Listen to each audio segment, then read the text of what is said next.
They said the planet Vorakar bred warriors the way Earth bred wheat, millions of them. Towering, stone-skinned titans forged in volcanic storms and tempered by centuries of conquest. Entire civilizations had fallen beneath their obsidian boots. Their war banners hung across half the spiral arm, each one a grave marker for a species that no longer existed. So when Varaka Prime broadcast its challenge to humanity, demand for complete surrender or ritual combat, every allied species expected Earth to kneel. Ritual combat meant both sides would send champions. Voraka's champion was Krogmor, a leviathan in armor, a living avalanche of muscle and fury worshipped by his people. Humanity, however, sent only one man, just one. The galaxy laughed until they saw his face, until they heard his name whispered with dread among even human generals, until they understood the insane, impossible truth of who he was. Elias Thorne, the ghost of Arden, the last survivor of 12 suicide missions.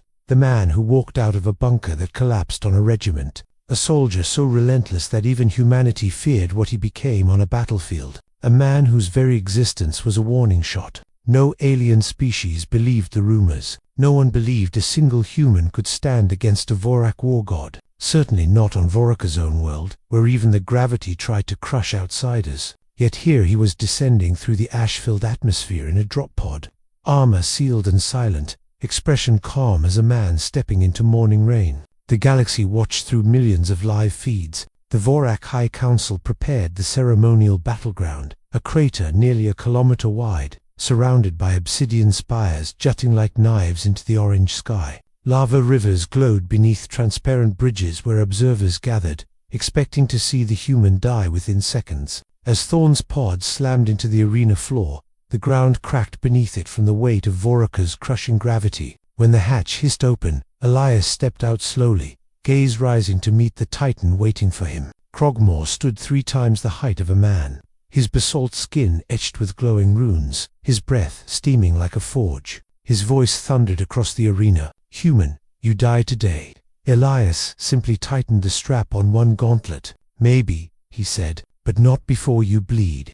The Vorak roared, shaking dust from the spires. The crowd responded with a deafening chorus of war cries, thousands of throats howling for human blood. But Elias Thorne didn't flinch. If anything, he looked bored. To him, monsters were nothing new. He had fought worse than Krogmor, things that did not obey physics or mercy. Things humanity kept hidden in black labs under the ice of Europa. Compared to them, this giant was a warm-up. The Vorak champion charged, each footstep shaking the ground like a meteor strike. Elias waited, then moved, faster than human eyes could track, faster than Voraka's gravity should have allowed. His boots flared with macro thrusters, and he launched upward, just as the titan's fist obliterated the crater floor where he'd stood. Krogmor swung again, roaring in fury, but Elias twisted sideways, landing lightly on the monster's arm like he weighed nothing at all. Gasps rippled through the alien audience. Humans shouldn't be able to move like that here, not in 10 times Earth gravity, not in armor. But Elias Thorne wasn't normal. His bones had been laced with carbon titanium mesh after his muscles replaced, strand by strand, with synthetic fibers that regenerated faster than they tore. His heart was a combat-accelerated organ, firing like a railgun inside his chest. But none of that was what made other human soldiers afraid of him. It was the way he looked at danger as if it were a choice he made for breakfast, a problem he solved out of habit. While standing on Krogmor's arm, Elias drove a compact charge into the titan's shoulder joint. The explosion tore a crater in the warrior's stone skin, sending molten fragments raining across the arena. The Vorak stumbled, more stunned than hurt, their bodies designed to endure impacts that would pulp a shuttle. But the fact a human drew first blood was unthinkable. The crowd fell silent. Elias dropped to the ground, dust pluming around him. "Round 1, he muttered. Krogmor bellowed in fury and slammed both fists into the ground, causing the entire arena to quake. Obsidian pillars cracked, lava surged in nearby channels. The shockwave hurled Elias off his feet, his armor scraping against broken stone. The titan seized the moment, leaping an avalanche falling from the sky. Elias rolled just as the giant crashed down, pulverizing the crater floor again. A slab of stone clipped Elias's leg, sensors blaring damage warnings. He swore under his breath, pushed off the ground, and sprinted toward a fallen spire. If he was going to kill a walking mountain, He needed leverage. The Vorak champion rose, steam hissing from his wounds, and hurled a chunk of molten rock the size of a truck. Elias vaulted onto the spire, ran along the length of it, and leapt straight toward the Titan's face. Krogmor swung up a hand, but Elias twisted mid-air, planting magnetic boots onto the giant's forehead. Before the Titan could reach him, Elias drove a neural disruptor spike into the Vorak's temple. The effect was immediate. Krogmor shrieked, trembling violently as the device sent electromagnetic static through his nervous system. But even that did not fell him. Voraka's nervous systems were redundant, hardened, built to withstand agony. With one colossal motion, Krogmor tore Elias from his skull and hurled him across the arena. Elias smashed into the obsidian wall with enough force to crack it. The world went white. Pain lanced through his ribs, at least 2 of which snapped, despite reinforcement. He slid to the ground, tasting iron. His helmet warned of internal bleeding. The crowd roared back to life. This was what they expected. This was the dominance they worshipped. The Titan lumbered toward him, each footstep a promise of crushing death. "You are strong," Krogmor boomed. "For a human. But I am Voraka." Elias spat blood and pushed himself to his feet, wavering. "And I," he rasped, "am tired of being thrown into walls." The Titan lunged, but Elias triggered a burst from his thrusters. Not upward this time, but sideways, slipping past the giant's leg. He severed the hamstring with a plasma-edged bayonet, the blade slicing through basalt like butter. Krogmor collapsed to one knee, roaring in pain. Elias didn't hesitate. He sprinted toward a fallen spear. Vorak, ceremonial weapon longer than a shuttleland, poured every ounce of strength he had into lifting it. His joints screamed. His armor strained. His reinforced spine felt like it might shear in half. Then, with a guttural shout, Elias heaved the spear upward and drove it clean through Krogmor's knee joint. The Titan howled, collapsing fully on one side. The crowd was no longer roaring. They were stunned, silent. Elias staggered back, chest heaving. The Titan's body trembled, but still tried to rise, one arm clutching the spear embedded in his leg. It was impossible not to admire him. The Vorak were monsters, but they were magnificent. If humanity had been born on this world, it would have died out in a week. "Human," Krogmor growled, voice ragged but defiant. "Do you think yourself godlike? Do you believe strength is yours alone?" Elias limped forward, pain making black spots dance in his vision. "Strength isn't what I have," he said, voice low. "It's what I survive." With one final burst of thruster power, Elias launched himself up the Titan's arm, sprinting across its collapsing musculature. Reaching the exposed wound in the giant's shoulder, he jammed the last of his charges into the gap, this one a shaped plasma detonator. The Titan's eyes widened. "For Voraka, for humanity," Elias answered. He leapt free just as the charge detonated. The explosion tore through the champion's chest, blowing molten fragments into the sky like a volcanic eruption. Krogmor swayed, gave a final thunderous exhale, and collapsed, shaking the entire arena as his body fell. Dust rose in a massive cloud. Lava trembled in its channels. Silence swallowed the battleground. Elias Thorne lay on his back, staring at the orange sky through cracked armor, chest rising and falling in shallow breaths. He didn't know if he could stand. He didn't know if he was still bleeding out. But he knew one thing with absolute clarity. He had won, against a planet's greatest warrior,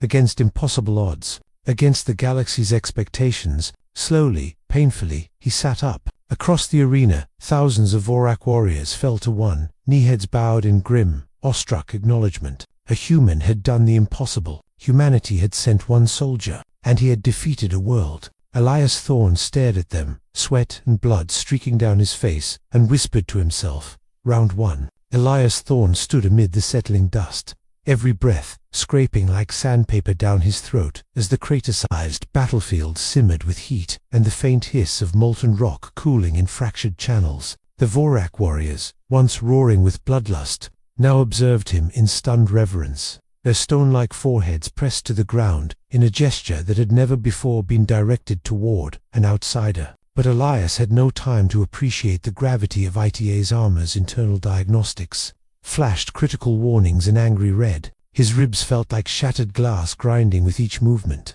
and he was almost certain the wet warmth spreading inside his suit meant more than a few ruptured vessels. Even so, he rose. Humanity had sent him alone, and alone he would walk out. At least, that was the plan. until a vibration tremored beneath his boots, not from an external impact, but from deep within the planet itself. The crowd stirred uneasily. Voraka Prime was alive in a way most worlds were not. Its tectonic plates shifted like restless beasts, its molten rivers beating like arteries. A planet of warriors needed a battlefield that lived and breathed with their fury. But this tremor was different, purposeful, rhythmic. The Vorak began pounding their fists against the ground in unison, 1,000 drums calling for something ancient. Elias blinked sweat out of his eyes. "What now?" he muttered. He didn't wait long for the answer. From the far end of the arena, the obsidian gates, each slab taller than a shuttle, split open with a grinding scream, revealing a massive procession of armored titans,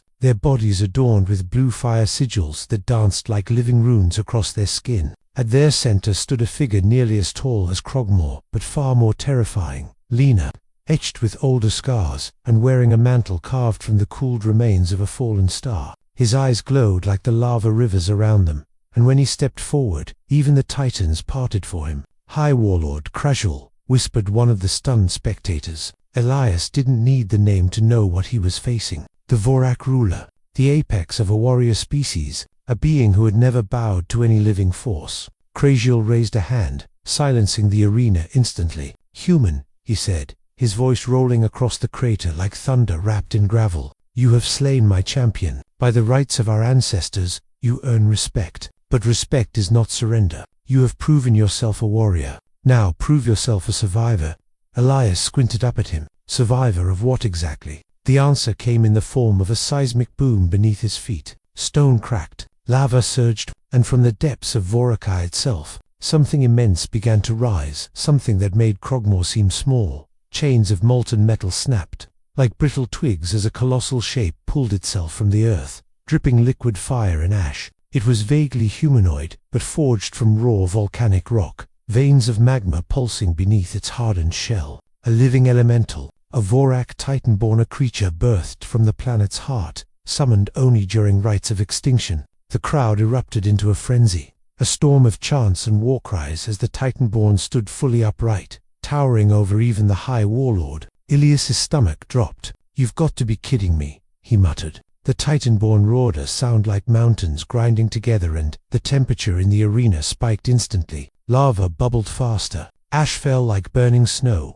Elias's armor shrieked as heat warnings overloaded the HUD. His ribs flared with pain just from breathing. He didn't need a tactical readout to know one thing. He couldn't win this fight. Not in his condition. Not alone. But then again, humanity hadn't sent him to lose. Krashul gestured to the titan-born, then pointed at Elias with an obsidian-forged spear. "Defeat this human, and the Voraka will kneel to your species for 1,000 cycles. Fallen humanity becomes dust beneath our march." Elias stared up at the mountain of molten stone, preparing to crush him like a stray pebble. "Right," he muttered. "No pressure." The titan-born struck first, swinging an arm the size of a transport ship toward him. Elias triggered every remaining microthruster in his suit, blasting sideways in a desperate burst that sent agony screaming up his spine. The ground erupted where he'd stood, molten debris spraying across the arena like shrapnel. His boots skidded across cracked obsidian, nearly giving under the strain of the gravity. He dove behind a jagged spire, panting hard. "Think, Elias," he whispered, forcing the haze of pain out of his mind. "It's rock and fire, rock and fire." But it wasn't. His helmet lit with spectral scans, showing the creature's energy signature pulsing, like a heart but burning brighter than its body regulated temperature, channeled pressure, recycled kinetic force. It wasn't just alive, it was optimized. Natural armor, thicker than bunker plating, core heat, hotter than steel melting furnaces, and worsening his odds, his own suit's cooling systems were barely functioning, making each second feel like standing in a furnace. The Titanborn stomped toward him, each step sending shockwaves through the ground. Elias knew hiding wasn't an option. He sprinted out from behind the spire and vaulted onto a collapsing ledge, forcing himself toward the creature. If he stayed at range, he'd burn. If he got close, well, he'd burn slower. He darted beneath the Titanborn's sweeping arm and slashed at the exposed magmoveins along its calf with his plasma bayonet. The blade sank in and, immediately liquefied, the molten heat turning it into a useless drop of metal. Elias swore and leaped back as the Titanborn roared in irritation rather than pain. "Great," he muttered. "Plan A's dead. On to plan, please don't die." The Titanborn slammed both fists into the ground, triggering a ripple of molten cracks racing toward him. Elias jumped painful, low, barely clearing the fissure but enough to avoid being swallowed by an eruption of lava behind him. His lungs screamed, his ribs ground with every movement, and his vision blurred at the edges. Yet something strange was happening around him. The Vorak warriors, those fierce stone-skinned titans, were falling silent, watching, not jeering or mocking, but studying him with warlike curiosity. Their respect was building. He could feel it like heat behind his back, not enough to help him, but enough to know every move he made mattered. He had to end this fight fast, and the only place on that creature he might deliver a killing strike was its core embedded deep within its chest, visible only when its chest plates shifted during an attack. Elias sprinted toward the creature again, ignoring the fire licking at his boots. He needed a distraction, something big, something stupid. The Titanborn reared back, gathering power in its molten fist. Elias braced himself. "Come on," he growled. "Hit me." The fist slammed down like a meteor. Elias dove straight into the attack, twisting at the last possible second and hooking his grapple line into one of the Titanborn's glowing fissures. The sudden yank nearly dislocated his shoulder, but it launched him upward straight toward the monster's chest. The heat was unbearable, blistering even through his armor. Warning klaxons screamed. Systems failed, but he held on, climbing the creature's torso as its molten skin cracked beneath him. The Titanborn roared, shaking violently, trying to swat him off. Elias climbed faster.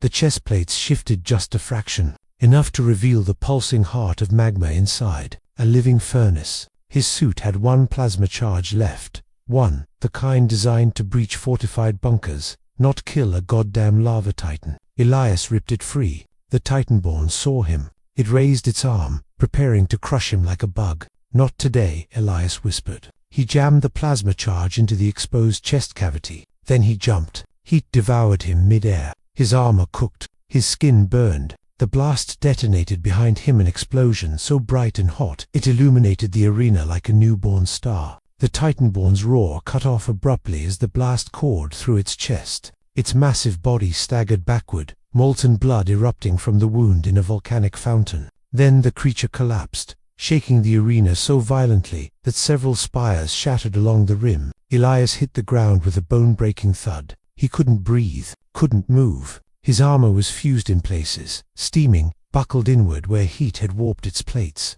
Darkness crept into his vision. He fought it, clinging desperately to consciousness. He wasn't dead yet. He wouldn't die here. Not in front of them. Not after coming this far. The arena was silent, completely silent. Then, slowly, the High Warlord stepped forward. Krajal loomed over Elias, shadow blotting out the burning sky. The Titans studied the broken human for a long, agonizing moment. Then, with a voice heard across a million live feeds, he said, "Humanity has no equal." The crowd fell to their knees in unison. Elias couldn't even lift his head, but he heard it, felt it the moment an entire warrior world bowed to a lone, broken human soldier. He tried to smirk, but the darkness finally swallowed him. The last thing he heard was Krasul's voice booming across the arena. "Bring him to the sanctum. He has earned life." Then the world went black. That the dawn on Keros Prime broke like a blade, sharp and hot, slicing across the fortress walls where they held the human, the single soldier humanity had sent to face a planet of warriors. Terran stood in the center of the arena again, bare-armed, bare-handed, every inch of him dusted with the dried blood of yesterday's trials, though none of it was his own. Around him the Korosi elite filled the stands, armored bodies gleaming, their voices a low rumble of disbelief and anger because he had survived. Again, but this morning was different. This morning, something trembled beneath that rumble. It was faint, buried under bravado, but it was there. Terran felt it the way a seasoned fighter feels a shift in the wind. He rolled his shoulders, ignoring the ache, the bruises, the lingering heat in his skull from the telepathic attack during the second trial. His mind still felt like someone had pressed burning needles into it, but he remained upright, breathing evenly, heart steadier, human heartbeat echoing across an entire alien planet that didn't know what to make of him. "Rise, human." The Overlord's voice boomed as the gates scraped open. "Your third trial begins." If you fall, humanity falls with you. And Terran looked up at the Overlord, not with fear, not with awe, just irritation. You said that yesterday, he muttered, and a ripple of shock tore through the crowd. The Kurosi were not used to they were certainly not used to being ignored, but Terran didn't care. He'd fought wars before, he'd bled before, he'd buried brothers. One more enemy, one more threat planet, sized or knotted, didn't matter. Humanity had asked him to stand, so he stood. The arena sand vibrated under his boots as the first challenger stepped in, or rather, was unleashed. The Kurosi Beastlord, 9 feet of armored muscle and plated horns, roared so powerfully that the dust rose in waves. Terran didn't flinch. He had fought species that clicked instead of screamed, species that spat acid instead of blood, species that used sound as a weapon. A roar was almost comforting. The Beastlord lunged, claws extended like scythes, and Terran dropped low, sliding under the enormous arm, feeling the heat of its skin as he rolled to a crouch. He didn't have Kurosi strength, didn't have exoskeletal armor, didn't have psychic augmentations, but he had something they kept underestimating: human adaptability, human unpredictability, human stubbornness. He grabbed a shard of cracked arena stone, drove it upward into a joint plate, forcing a howl from the giant. The crowd gasped. That wasn't supposed to be possible. Kurosi armor was grown, alive, flexible like muscle, but tougher than steel. No one expected a human to exploit the seams, but Terran had spent all night studying the armor patterns while pretending to sleep. The Beastlord swung again, faster, angrier, its claws ripping trenches in the sand. But Terran vaulted backward, letting instinct guide him, letting training seep up from muscle memory. When the creature lunged the third time, predictable now. Predictable because rage makes every species sloppy. Terran sprinted toward it, caught one horn like a climber catches a ledge, ran up its chest, using its momentum to launch himself onto its back. The arena exploded in shouts of disbelief. He drove the stone shard deep into the back of its neck, then twisted, severing a cord of living armor. The Beastlord buckled, collapsed, and when it stopped moving, Terran hopped down, wiping sweat from his brow. Next, he said, though his lungs were heaving, his ribs burning. The Overlord narrowed all 4 eyes. They sent warriors, next 6 of them in perfect synchronization. Their breath patterns linked, their minds linked through the psychic mesh that made the Kurosi so deadly in battlefields across the galaxy. They moved like a single body, each guarding the blind spot of the next, each weapon designed to strike in complementary arcs. Terran had fought psychic loops before, but never one this tight, never one this refined. He blocked one blade, only to feel another at his back, ducking just in time, rolling across sand that cut into his already bleeding skin. They circled him, eyes glowing with telepathic unity, and for a moment, Terran felt something cold slip into his skull. A presence, a probe. They were trying to sync with him, to shut down his motor functions, to override his thoughts. His vision blurred, his knees threatened to fold, the world tilted sideways. For a heartbeat, Terran felt the psychic mesh clamp onto his consciousness like cold chains. Then something inside him refused. A memory, his commanding officer back home, leaning over him during training after he'd resisted a neural simulator no one else could withstand. Your mind runs hotter than theirs, Terran, they link. You burn, and he burned now. He let every emotion he had rise: rage, grief, duty, defiance, and it flared through him like fire, severing the psychic chains with raw, uncontrolled human fury. The link shattered. The warriors staggered. The crowd recoiled as one. The Overlord leaned forward in disbelief. Terran didn't give them time to regroup. He snatched a fallen blade, parried 2 strikes, kicked a third warrior in the throat, used his own momentum to spin behind another, knocking him unconscious with the flat of the weapon. He didn't kill them. He didn't need to. A defeated warrior was humiliation enough. When the last one dropped, breathless and stunned, Terran stood shaking, sweat stinging his eyes, iron-tasting exhaustion filling his mouth. And still he stayed upright. But the trial wasn't over. The arena floor shook again, deep, this time like the heartbeat of a slumbering monster. The crowd quieted. Even the Overlord's expression stiffened. The sand cracked as something massive pushed upward from below. Terran stepped back, chest rising and falling rapidly, but his eyes narrowed with focus. A towering figure emerged, fused armor, bone-plated skin, for arms, eyes like burning cores. The Kurosi executioner. a being reserved only for their most sacred battles, a creature that had ended rebellions by itself. Terran swallowed hard. Even he couldn't hide the spike of dread. The executioner roared a scream of metal and flesh and charged. It hit like a landslide. Terran flew backward, skidding across the sand, ribs screaming, vision white at the edges. He rolled, or rather, the momentum forced him into an involuntary tumble before he somehow regained his footing. The executioner was already on him, swinging a hammer fist the size of his torso. Terran ducked, but not fully. Pain lanced across his shoulder. He felt something tear. He bit back a cry. The executioner attacked again and again, relentless, overwhelming, and Terran was forced into pure survival mode, dodging by instinct, reacting faster than thought, pushing his battered body further than it had ever been pushed. The creature grabbed him finally, one massive hand closing around his torso like a vice, lifting him off the ground. His ribs creaked, his vision darkened. The executioner squeezed harder. Terran's scream was silent. Bones were close to breaking, too close. The crowd leaned forward, sensing victory. The Overlord exhaled slowly, confident. Humanity's champion was ending here. Then the strange thing happened. The executioner hesitated. Not because of mercy, Kurosi didn't have that. Not because of doubt, but because Terran laughed. A breathless, pain-shredded, impossible laugh that slipped through clenched teeth. "You think this is enough?" he rasped. The creature tilted its monstrous head, confused, and in that half-second,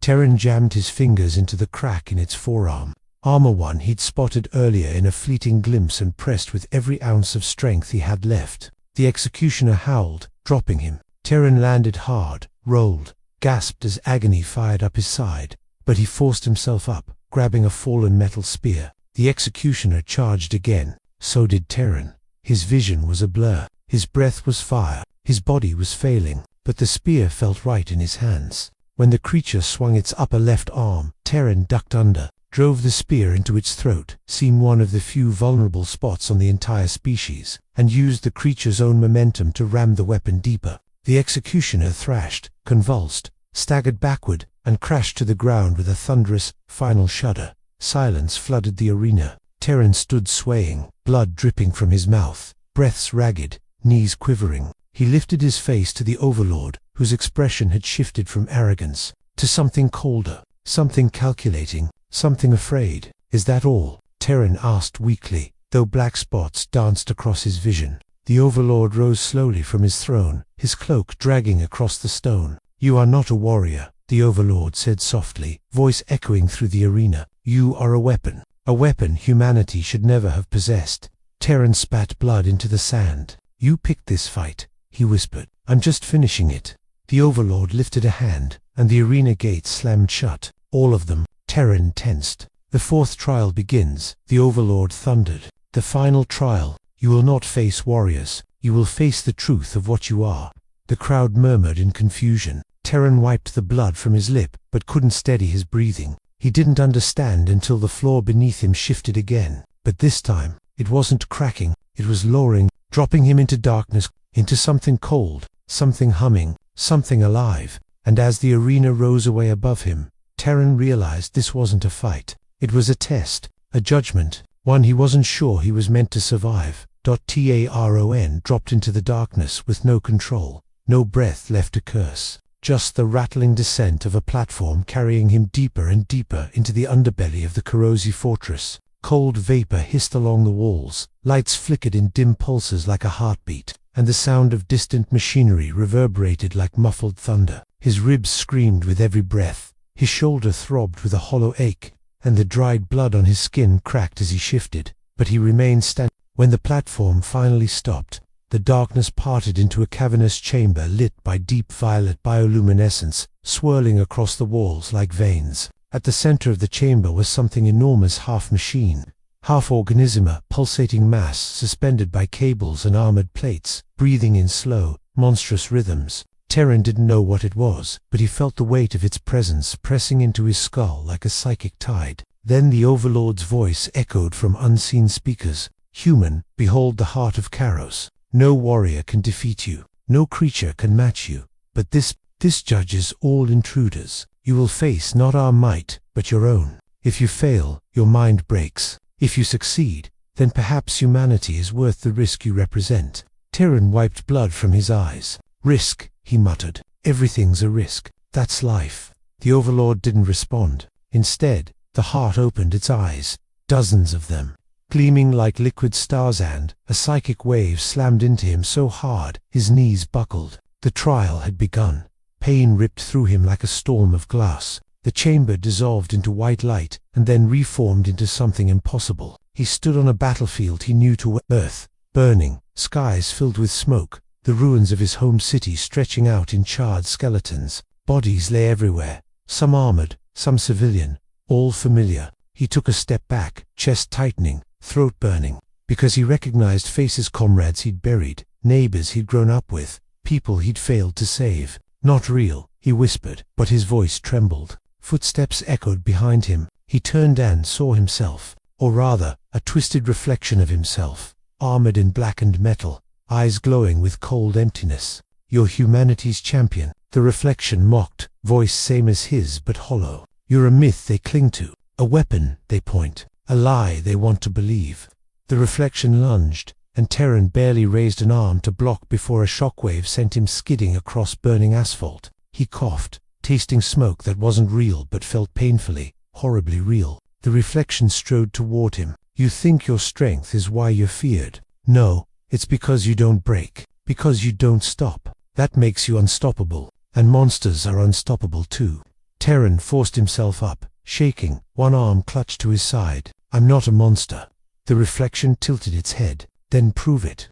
The world flickered again, and suddenly he was in another memory, one he never wanted to revisit. A ruined outpost, a collapsed roof, a young soldier pinned beneath rubble, screaming his name. "Terran, help me." He ran, he always ran in this memory, but the reflection appeared again, holding him back with impossible strength. "You didn't save him," the reflection said. "You couldn't, and you've been punishing yourself ever since. Let go." Terran roared, slamming a fist into the reflection's jaw. It staggered, surprised because guilt gives strength, and Terran's guilt was deep. He tore away, reached the trapped soldier, tried to lift the beam, but in this hallucination, the beam grew heavier, thicker, impossible to move. The soldier's screams filled the sky. Terran strained, muscles shaking, tears burning in his eyes. "This isn't real," he said again, voice cracking. The reflection stood behind him. "It doesn't need to be. It's what you carry." The soldier's cries softened, fading like a dying breath. Then the world fractured again, shattering into shards of memory and fear and grief, before assembling into something called a darkness, silence, a void that went on forever. And in that void, voices whispered, not corrosive, not alien human. "He's dangerous. He's too strong.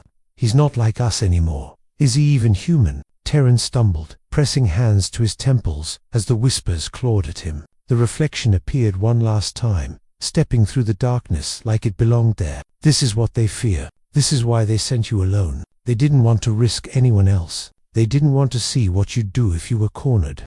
The reflection's glowing eyes bored into him. "You're not humanity's hope. You're their weapon, and weapons get discarded." Terran fell to his knees. For the first time in years, he felt doubt settle on his shoulders. Not fear of death, not fear of pain, but fear that everything he had ever fought for was built on a lie. The heart's psychic pressure grew heavier, sinking into him like a weight meant to crush the soul. The reflection crouched down, eye level with him. "Break," it whispered. "Just break. There's no shame in it." Terran closed his eyes. Let the noise wash over him. Let the guilt sharpen. Let the fear take shape. And then he breathed, slow, deep, steady. His heart found a rhythm. His mind found a center. The reflection whispered again, "Break." Terran exhaled. No. He stood not fast, not strong, but steady. The reflection frowned. "You can't defeat me. I am you." "No," Terran said softly. "You're only the part of me that's afraid. The part that hesitates.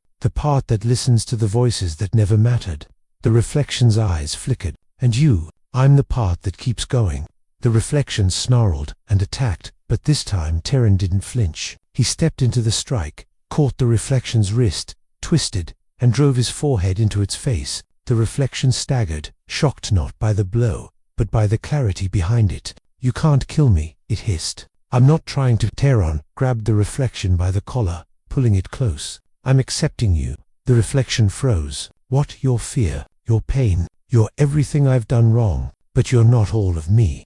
With those words, Terran pulled the reflection into an embrace. The darkness cracked like glass. The reflection screamed not in pain, but in dissolution, and broke apart in a burst of white light that swallowed the world. When the light faded, Terran stood alone in the chamber again, knees trembling, lungs aching, but mind quiet for the first time in years. The heart of Karos pulsed once Wyston dimmed. The psychic pressure lifted. The platform rose again, carrying him back up through the fortress. When the arena reappeared around him, the crowd was silent. The Overlord stood at the edge, eyes wide. "Impossible," he whispered. "No Karosi has ever endured the heart."